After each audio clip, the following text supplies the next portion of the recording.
Hello guys, নমস্কাৰ সকলোলৈ দুৰ্গা পূজা শুভেচ্ছা থাকিলে সকলোলৈ। আজি মানে মোক পণ্ডিতে ফুটটো বহুত ডাঙৰকে দি দিলে দেই, লাজ নিদিব আপোনালোকে। মই মানে আজি ভিডিও এটা বনাই মানে আপোনালোকক কথা কেইটামান কম, খালি যদি বেয়া পায় আপোনালোকে মোক কমেন্টত জনাব কথাটো হয় নহয়।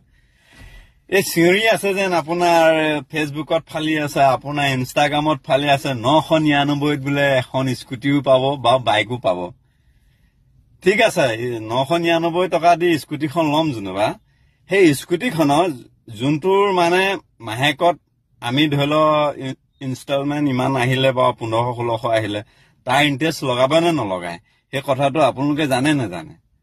ইণ্টাৰেষ্টত কিমান হ'ব? আপোনালোকে যেনিবা এতিয়া বাইকখন 999 টকা দি ল'ব, পিছত আপোনাৰ মাহেকত কি আহিব সেইটো আপোনালোকে সদায় জানি ল'ব। জানি লৈ পিনে স্কুটি বা বাইকখন কিনক বা মোবাইল হলেও কিনক।